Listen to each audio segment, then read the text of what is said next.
درود به همه شما بیننده های عزیز تلویزیون سفینه. برنامه نوبتی دنیا پر از جوانی است در موضوع سبب های پیدایش مناقشه و نزاع میان جوانان و عامل های پیشگیری آن.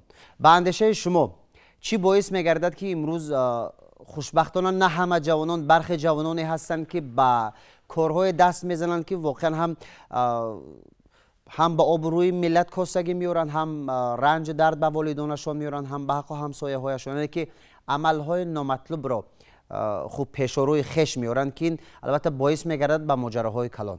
سبب به مناقشه و نزاع دست زدن نوجوانان و جوانان در آن است که تربیت شاید ناکامل، شاید نادرست خانواده است. یعنی والدین وظیفه دارند که کودک را از آوان طفولیت، از آوان کودکی به راه درست، به راه راست هدایت کنند. و البته در جامعه امروزه نمیتوان تنها والدین را گناهکار دانست و تربیه، اخلاق، عقل این چیزهای مقدسی هستند که در وجود هر یک انسان هستند و میتوان آنها را وارد کرد. و وارد کردن آنها نه تنها در دست والدین است یا رشد دادن آنها نه تنها در دست والدین است، بلکه در دست تمام جامعه است. بعضی ها مثلا آموزگار را گناهکار میکنند، مربی را گناهکار میکنند یا والدین را گناهکار میکنند. یعنی تمام جامعه باید در رشد عقلانی و ذهنی و اخلاقی وظیفه دار باشند. شیخ سعدی میفرماید که گل خوشبوی در حمام روز رسید از دست محبوب به دستم، بدو گفتم که مشک یا عبیری که از بوی دلاویز تو مستم، بگفتم من گلی ناچیز بودم ولیکن مدت با گل نشستم، کمال همنشین در من اثر کرد وگرنه من همان خاکم که هستم. یعنی انسان هایی هستند که از تربیه و اخلاق دور هستند، نه که وقتی که یک همنشین یا همدرد خوب پیدا میکنند مثلا از اون راه به راه دیگر میرن. تشکل شخصیت انسان زینه به زینه به وقوع میپیوندد و از این خاطر زینه اول این خاندان است. خاندانی که والدینی که میخواهند فرزندانشان را به راه راست هدایت کنند و در این جاده باید که همه روزه کار و فعالیت برند و پیش از همه به خاطر اون که فرزند نیک تربیه یابد باید که او همه روز با شغل یعنی فراگیر باشد. بله یعنی که والدین باید راهنمایی نمایند که فرزندانشان به یگان کاربند باشند. مثلا بعضی فرزندان توجه به علم دارند و باید با درک همین نکته پدر و مادر او را به جاده علم راهنمایی کنند. به گمان من پیش از همه عامل اساسی در آن است که در طینت هر یک جوان باید پیش از همه خودشناسی ملی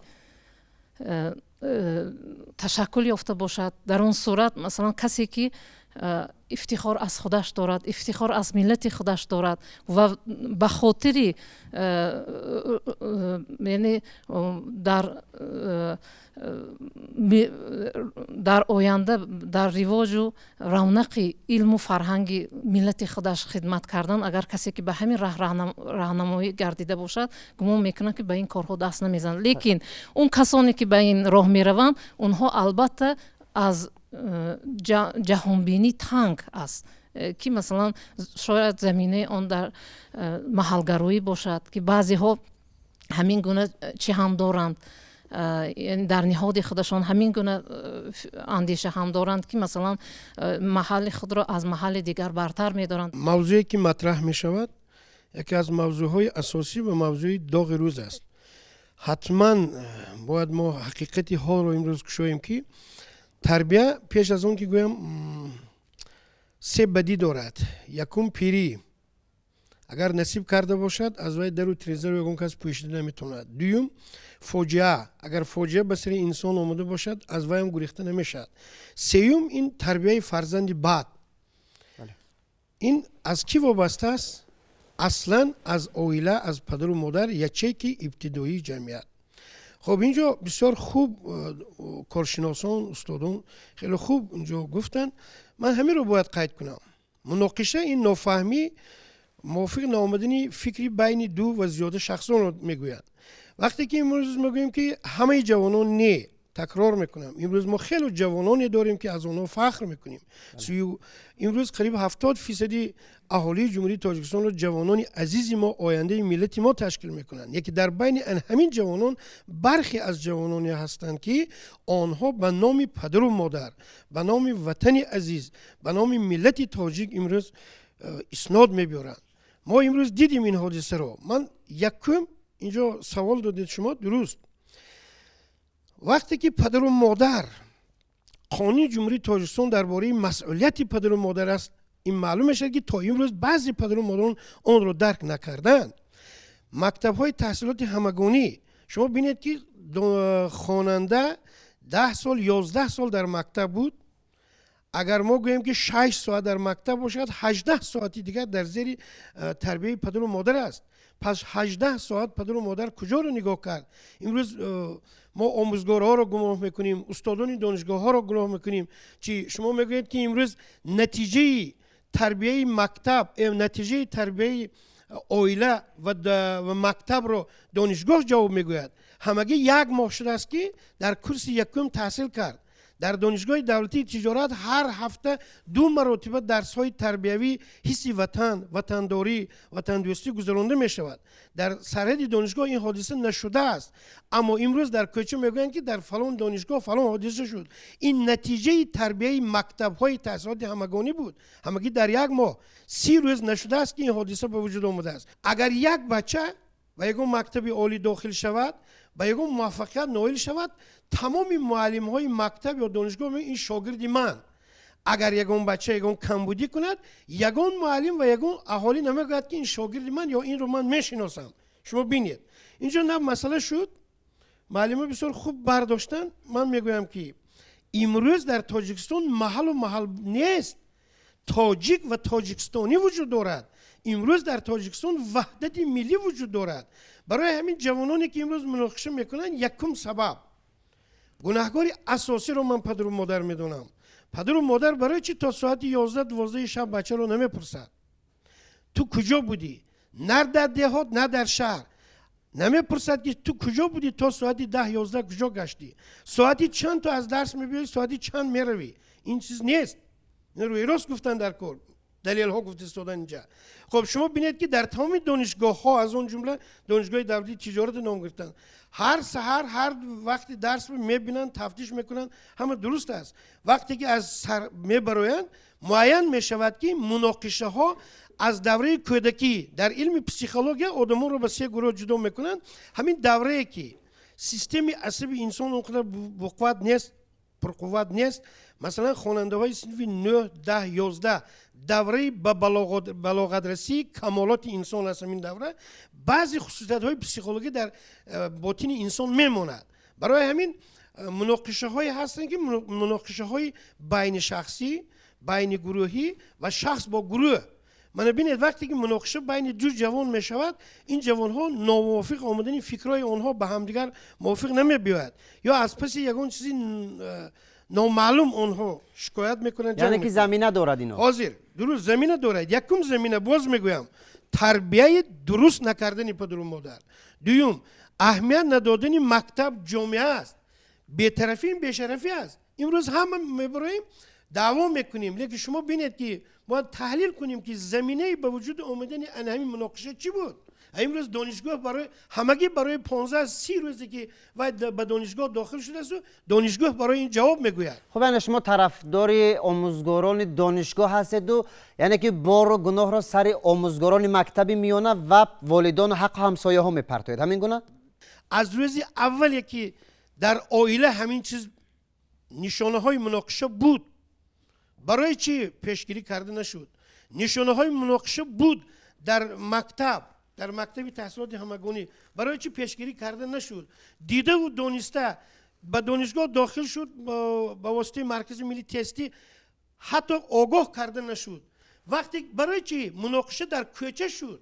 خب خواهش میکنم روشن حرف بزنید که شما عامل مثلا همین واقعه که بیرون از دانشگاه شما ولی دانشجویان دانشگاه شما بودند، خب عامل این رو شما در همون زمینه که در دوران مکتبی میانی هم عامل مناقشه بسیار در اساسی همین میبینید. انمی حادثه که در دانشگاه دولتی تجارت شد، عامل اساسی رو گناه اساسی رو در پدر و مادر و مکتبی که اونها در اونجا تحصیل کردن در همون میبینم، و سیوم محیطی که اونها در اون محیط میگردن، زندگی میکنن، دوستانی که دارن در همین محیط میبینم. انا عامل اساسی به عقیده من همچون کارشناس انمی سه تا هست: پدر و مادر، مکتب و محیطی که اونها در اونجا هستن. در اینجا اکثرا استادان و همه یعنی که محور عامل اساسی مناقشه و این جوانان رو پدر و مادر حسابیدند و تربیه بد هم میتواند که یکی از عامل‌های سرزدن مناقشه و این جوانان باشد، اما این سبب اساسی نیست، زیرا که ما درباره مناقشه بین جوانان صحبت کرده هستیم و جوانان علاقه افراد هستند که فکر و عقیده خود را دارند. آنها دیگر کودک نیستند که پدر و مادر آنها را نظارت کنند. مقصد وقت هیچ پدر و مادری نیست که اگر کودکش در بیرون است تا ساعت 11 و 12 شب با او زنگ نزند و چرا تو در کجا میگردی، اما علاقه دیگر در این وقت جوانان گوش نمیکنند به پدر و مادر و این هم یعنی که زیربینایان از تربیت کودکی او است. اما سبب اساسی سر زدن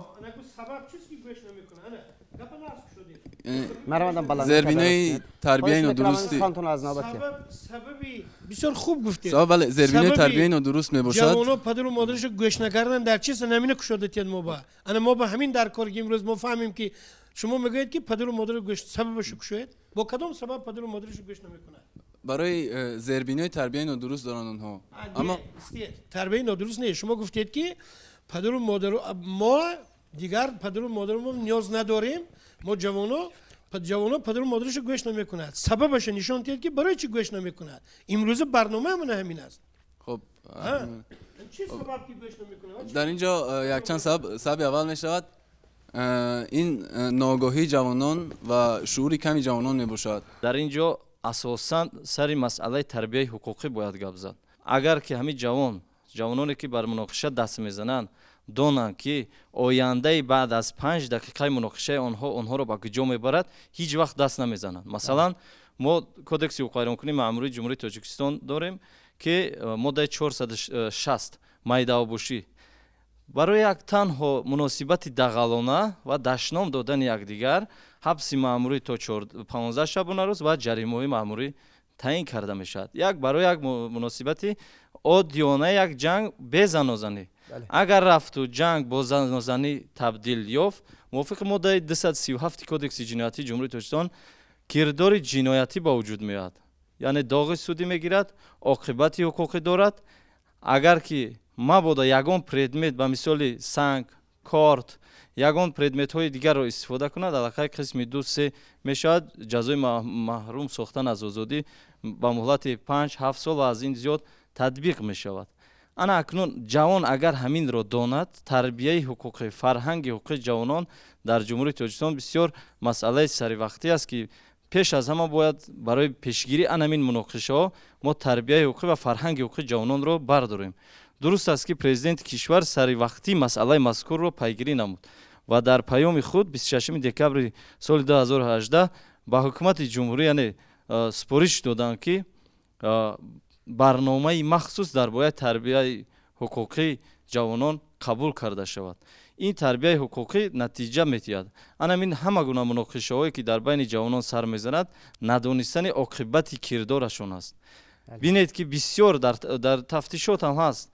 در تفتیشات میارن با مثال همان مفهوم هایی که در کوچگی آنها استفاده میکنن و مثال زوری مکتب یا شف مکتب میبیارن. کودک همه خیلی در ایده و تصورات نفران دیگری مکتبی در آمدگی است که وقتی که آنها رو دستگیر کردن در بازپرسی قرار دارن، میگه از شف مکتب میبیاد ما رو آزاد میکند. و شف مکتب یک صنف ده شف مکتب میاد میگه من در پیش اینا گپ نمیزنم، در توقعی گپ میزند. شف مکتب وقتی که میبیند تاثیر رسانی حاکمیت قطعی شناس میشود، بعد شف مکتب دوزانو زده زور گریه میکند که میفهمد که کردارش پس پنجره است. انا این مسئله حقوقی است، تربیت حقوقی است. یکی از عامل‌های اصلی دست زدن جوانان به مناقشه قماربازی یعنی شرابخوری یا همون فساد است. یعنی انسانی که با فساد تربیت یافته است بالاخره به فساد دست میزند. و یکی از چیزهای دیگری هست که در وجود برخی از انسان ها که سعدی میگوید در ارتباط به همین مسئله که یعنی همین تربیت، اخلاق، دیگر چیزهایی هست که در وجود انسان از همون ولادت یا از نوجوانی هستند و میمونند. یعنی نسل خوبه که گوهر قابل تربیت را در او اثر باشد، هیچ سیقل نتواند کرد آهن را که بدگوهر باشد. سگ به دریای هفتگانه بشوی که چوتر شد پلیدتر باشد. خر عیسی گرش به مکه برند چون بیاید هنوز خر باشد. البته در هر یک دور زمان جامعه به مشکلی بودن نمیتواند. امروز در جامعه ما نیز مشکلی ها زیاد هستند. خب امروز ما که در یک زمان پرتضاد جهانی شوی، در زمان ترقیات، در زمان رشد قرار داریم. اهالی جمهوری تاجیکستان نیز با سرعت افزایش یافته ایستاده است. خب این گونه کمبودی ها البته میتوانند که به نظر برسند. چون اینجا من از اندیشه های برآمد کنندگان پی بردم که یکی آموزگاران را گناهگار میسازد، دیگری والدین را گناهگار میسازد. خب به اندیشه شخصی من گناهگار اساسی که در مسئله آنه که چرا امروز جوانان به چنین کردارها دست میزنند این والدین میباشند. چرا که وقتی مشاهده میکنی بعضی از والدین امروز خود به تعلیم و تربیت نیاز دارند. امروز چنان والدین ما بی‌پروا هستند که مثلا ما میرویم در مرکزهای چلیم کشی پر از جوانان است. او جوان این مبلغ را از کجا در مییابد؟ البته پدر و مادر دسترس میکنند به اون مبلغ را و نظارت نمیکنند که بعد درس فرزندشان به کجا روانه است. سرچشمه اساسی از محیط خانواده است. مسئله دیگر، سبب دیگر که امروز جوانان ما دست به چنین کردارها میزنند این عیب خودی جوانان نیز هست. زیرا که امروز درک نمیکند، تماما فکر نمیکند که وقتی که یک کردار نادرست را صادر میکند چگونه عاقبت فرا میرسد و او را چگونه جزاها انتظار است. همین را فکر اندیشه نکرده به چنین کردارها دست میزنند. بسیار خوب گفتید خواهر عزیز. من طرفداری فکرای همین کارمند حفظ حقوق هستم. یک سبب دیگرش این که بسیار خوب گفتن که آیا پدر و مادر برای چلیم کشیدن پول یافت یا که با کدام اصول بچه یا دختر یا پسر پدر و مادر رو فریب کرده مبلغ گرفت. امروز در تاجیکستان مسئله دیگر، بسری هر یک عائله 4 تلفن موبیلی راست میبیاد، هر یک خواننده مکتب، هر یک دانشجو دستش به تلفن دارد، تلفنی با مبلغ دارد. استاد نویس گوید و دفتر روشکن ندارد. بیت قضاوت کنیم.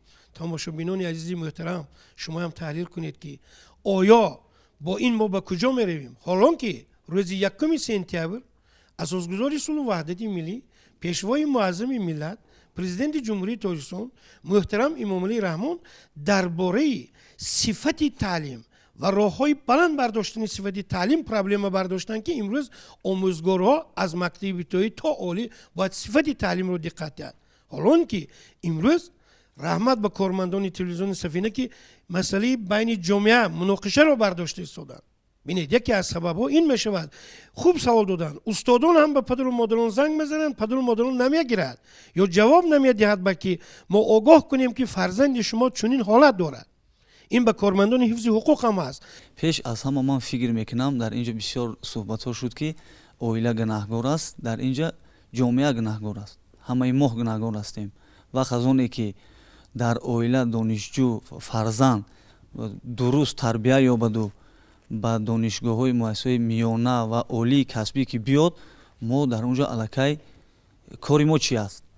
ما استادیم، تربیتگر هستیم. باید همه ما در یک جایگی، در همبستگی، هم به ساختارهای قدرتی، هم به دیگه. در حقیقت این از اویله رکن میگیرد. تربیت جوان، نسل نورس این از اویله است، درست است. لیکن در پهلوهای دیگری مسئله هست. من شخصا خودم کارمند مسئول جوانان یک دانشگاه در بین جوانان بیشتر میگردم. پیش از همه من این مناقشه ها را در اویله هایی که مثال شرایط خوب دارند، фарзандои он касо бисёр ба ин корро даст мезананд. Бисёр нафароне ҳастанд ки ба монанди лидерҳо ҳастанд ки ё аз мактабҳои миёна омада то ба мактабҳои олӣ муассисаҳои таҳсилоти олида мехонану ҳамчун як лидер байни ҷавоно худошонро медонанд. чӣ хеле ки ҳуқуқшинос қайд карданд ки баъзе аз корҳоро ва ё ба худашон чӣ медонанд ки ҳаллу фасл карда метавонанд, лекин чӣ дар ҳақиқат дуруст аст ва ё ҳал карда наметавонанд баъзе аз масъалаҳоро дар ҳолати ҷиноят содир шудан, дар ҳолати ягон қоидавайронкунӣ шудан ва ё аз унҷо мераванд аллакай. масъала паҳлӯи дигари ҳамин масъала ҳаст ки вақт аз оне ки донишҷӯ дар донишгоҳ дохил мешавад ба курси як, чӣ хеле ки устод қайд карданд, 4 сол унҷо дар ассотсиатсияи волидайн астай. падару модар вазифадор аст ки омада аз ҳолу аҳволи вай бохабар шавад. ҳатто дар хизмат ба қувваи мусаллаҳи ҷумҳурии Тоҷикистон вақт аз оне ки хизмат ҷавон меравад, аз ҳавлу аҳволи вай бохабар мешаванд, рафта падару модар хабар мегиранд. имрӯз бисёр ҳаст ки дар журналҳои академӣ, журналҳои ассотсиатсияи волидайн дар бисёре аз муассисаҳои таҳсилоти олии касбӣ холӣ аст. мо тариқи мисол телефонҳои мобилӣ тамос мегирем, суҳбат намекунанд, ҳатто намехоҳанд суҳбат карда оиди анамун натиҷаҳои фарзандашон бохабар шаванд.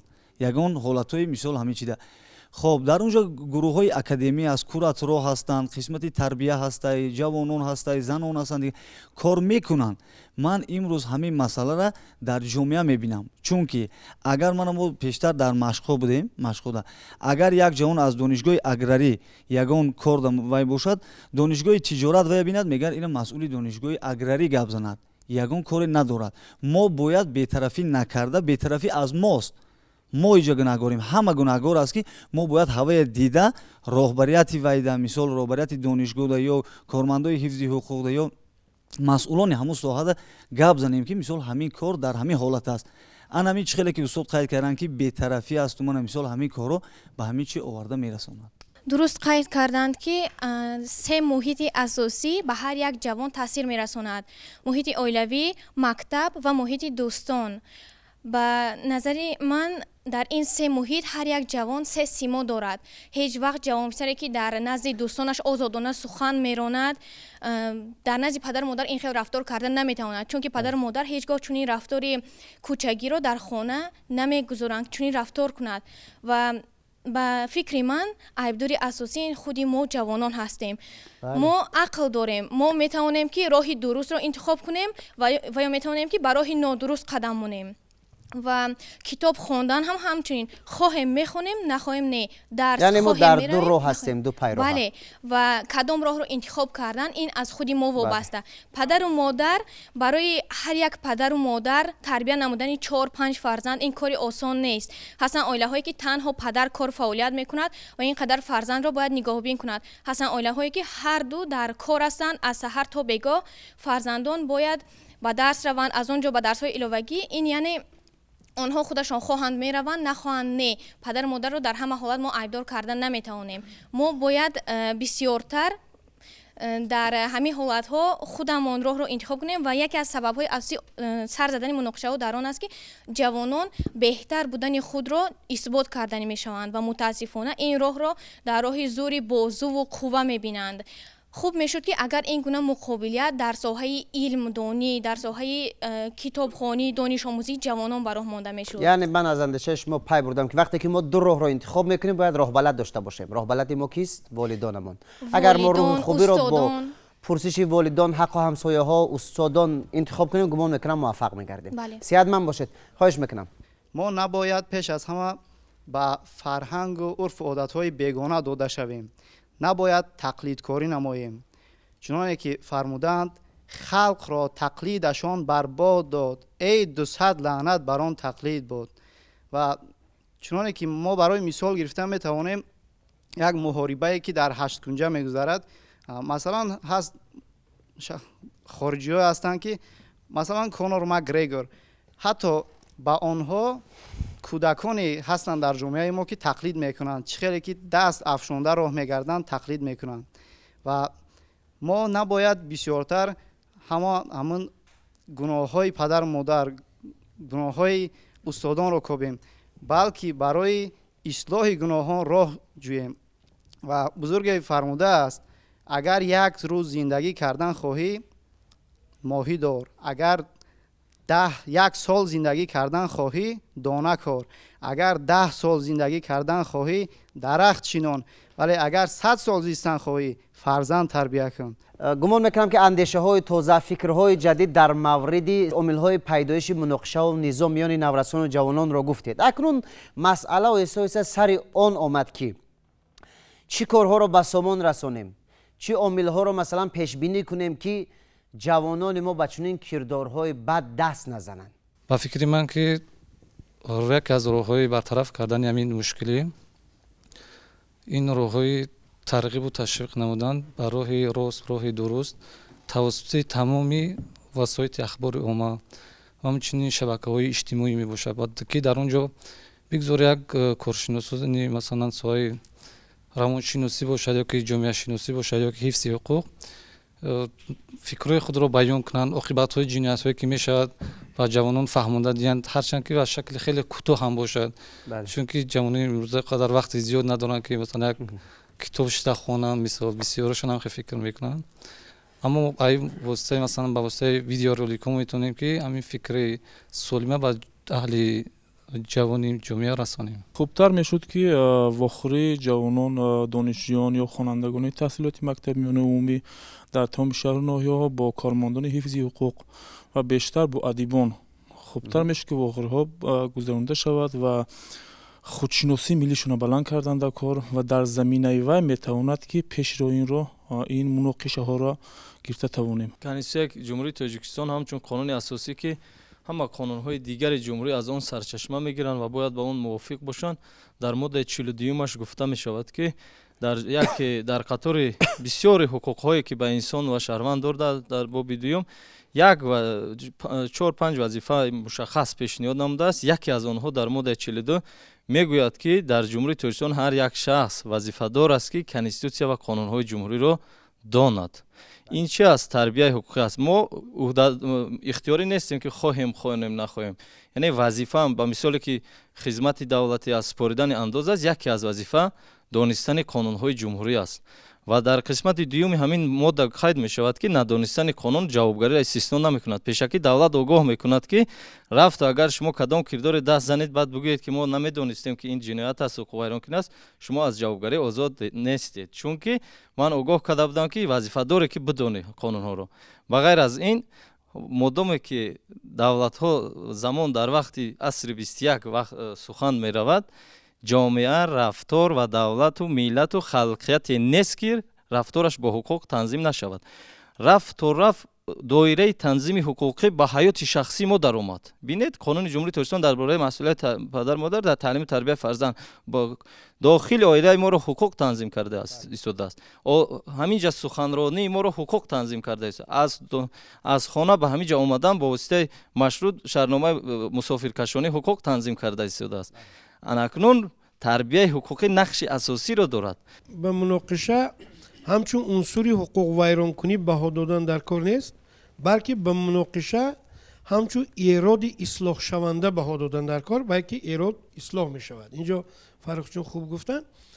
دویم مسئله بسیار خوب گفتید، همین باب دومی خودی کنستیتوسی جمهوری تاجیکستان نامش حقوق، آزادی و عهدهداری وظیفه های انسان و شهروند. هر یک جوان، هر یک پدر و مادر اگر همین خوب درک کند، دیگه حاجتی جنایت و صادر کردن جنایت به وجود نمی بیاید. و سوم چیز، گذراندن واخوری ها در شهر و دهات تاجیکستان، در مکتب های عالی، تحصیلات همگانی، آموزشگاه های کسبی تکنیک دیگر با واسطه کارمندان حفظ حقوقی با فکت و دلیل ها برآمد کنند که همون جوانان برخوردار شوند که در نتیجه صادر کردن فلان جنایت چنین چاره‌بینی یا چاره‌جویی کرده می شود. این خوب است. و تکلیف دیگری من برای پیشگیری کردن چنین راه‌ها که مناقشه در بین جوانان نشود، اینجا کدام یک خواهرم بسیار خوب گفتید. باز تکرار میکنم، بلند برداشتن سویه دانش حقوقی عائله، پدر و مادر، که پدر و مادران باید از این آگاه باشند که در نتیجه مناقشه به چنین جوابگری جنایتی کشته می شود. چخیلی که امروز در تاجیکستان خیلی خوب گفتن که حتی عائله به واسطه قانون به تنظیم در آورده شده ایستاده است و حتما ما باید از این. و پنجم تکلیف من با واسطه گازیت ها، ژورنال ها، تلویزیون سفینه و یک چند تلویزیون های دیگری جمهوری تاجیکستان امروز خدا به شکر زیاد شده است. مخصوصا گازت منبر خلق این مقاله ها این رو چاپ کرده به مردم فهمانده شود. خب اینجا یک کدامتون گفتید من راستش راضی نیستم. امروز من ضد تکنیک تکنولوژی نیستم، همه وقت دستگیر هستم. امروز 90% جوانهای ما تربیتش ویران کرد اینترنت، فیسبوک کشاده خوانید که چنین خطاگی ها نوشته شده است. خوب گفتید. دانشجوی کدام دانشگاه؟ دانشگاه ملی. امروز ما پیر و جوان، مخصوص جوان ها باید با کتابخوانی رو بیاریم. کتاب خوانیم که کتاب تربیتگری به پول انسان است. از من اینجا شتگی حتی پرسی قسمی زیادش یا داشتای سدین عینی از چند قسم نمیدوند. حالی قهرمانای وای حاجتی گپم نیست. یا داشتای کتابخوانی راهی از همه بهترین تربیت انمی کتاب است. این ما همین اینترنت می‌داریم. باز میگم من زیادی تکنیک تکنولوژی نو نیستم، لیکن مفکوری نادرست استفاده بردن ما آورده به مناقشه میرسوند. از روی چی؟ از روی همون واقعه هایی که در اینترنت میبینن، حادثه های میبینن یا آدمانی که به واسطه اینترنت شناس میشوند. من خواهش میکردم از این چیز دست کشیده بیشتر به کتابخوانی رو آورده. بیایده نبود که اساسگذاری صلح وحدت ملی پیشوای معظم کتابخانه نوی ملی رو در پایتخت تاجیکستان، مرکز تاجیکستان جهان در دوشنبه ساختند. هم اینترنت هم چیزی زمانوی اینه که همونجا هم کتابا هستن که اگر استفاده برن کتابخانه الکترونی است برای استفاده بردن نیایم. متاسفانه جوانای ما به مسئولیتی سویر کرده دیگه چیزا استفاده میبرن. اگر بهترین که کتابخانه رفتن اگر مشکلیش بیاید همون تلفن داره اینترنت داره ای همون استفاده برده میتونه، نه که متاسفانه جای بهم جوانا درست. بله. یک دقیقه شما درست گفتید. من زید نیستم، لیکن باز میگویم وقتی که ما اینترنت به میدرایم کتابی درکاری ما نمیبیند همون جوانو دیگر ادرس یا سراغه یا حادثه دیگر رو میبیند با وی پیوسته میشود. یعنی نادرست استفاده بردن اینترنت از طرف جوانو. بعضی مسئله های میشد که نقشه چاره‌بینی میکنن از جانب ساختارهای قدرتی، از جانب کمیته ها وزارت ها فلان دانشگاه طالوروش جوانای فعال درورید جلسه میشد.